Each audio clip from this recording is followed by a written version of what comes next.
जय शिवराय शेतकरी बंधूंनो, मी आपला शेतकरी मित्र यश कुमार। आज आपण या ठिकाणी अद्रकीला खूप काही औषधी देऊन सुद्धा जर रिझल्ट भेटत नसेल आणि पिवळेपणा जर आपला हटत नसेल तर त्यासाठी शेतकरी बंधूंनो आपल्याला मायक्रोन्यूट्रनची डिफिशियन्सी दिसतेच। फेरस असेल आपण न दिल्यामुळे आपल्याला पिवळेपणा दिसत असेल किंवा पानं खूप काही बुरशीनाशक घेऊन सुद्धा करपलेले दिसत असेल तर त्यासाठी शेतकरी बंधूंनो आपल्याला सर्वप्रथम काय करायला पाहिजे तर अद्रकीच्या मुळावरती गाठी आहे का ते पाहायला पाहिजेत। कारण की सध्याच्या घडीला खूप काही प्रमाणात नेमॅटोड दिसतोय। नेमॅटोड आपण त्याला मराठीत सूत्रकृमी म्हणतो। सूत्रकृमी ही कीड असते ती मुळामध्ये प्रवेश करून त्या ठिकाणी अन्न शोषण करण्याचं काम करते।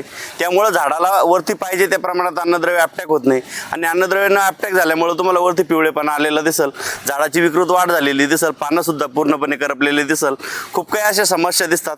त्यासाठी शेतकरी बंधूंनो आपल्याला त्या ठिकाणी झाडाच्या मुळ्या उपटून आपल्याला बघायचं असतं की अशा झाडावरती तंतुमय ज्या पांढऱ्या मुळ्या असतात त्याच्यावर अशा बारीक गाठी बनलेल्या असतात। या ठिकाणी तुम्ही बघू शकता खूप काही प्रमाणात नेमॅटोड आपल्याला दिसतोय किंवा या मुळीवर सुद्धा या ज्या मोठ्या सुटमुळीला बारीक गाठी ज्या दिसत आहे तर या नेमॅटोडच्या गाठी आहे।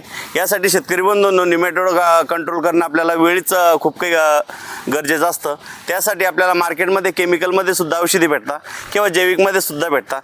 पण आपल्याला जर जैविकमध्ये करायचं असेल तर तुम्ही GS बायोसायन्सचं माया नावाचं औषध सोडा, त्याचा अर्धा किलो एका एकराचा डोस आहे।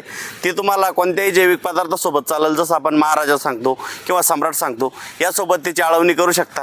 किंवा केमिकलमध्ये जर करत असेल तर त्यासाठी तुम्हाला आपलं जे कार्बोफ्युरॉन असतं त्याचं पाणी करून एकरी 5 kg या प्रमाणात देऊ शकता।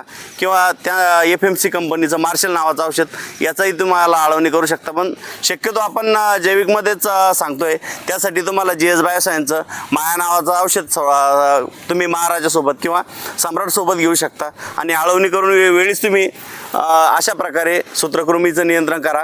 कारण की तुम्हाला हजार पिवळेपणा करपा वगैरे दिसत असेल तर यासाठी तुम्हाला सूत्रकृमीचंच नियोजन करणं खूप काही गरजेचं आहे। कारण की सूत्रकृमीमुळं झाडाला पाहिजे त्या प्रमाणात अन्नद्रव्य अपटॅक न झाल्यामुळं तुम्हाला अशा वेगवेगळ्या समस्या दिसत असेल।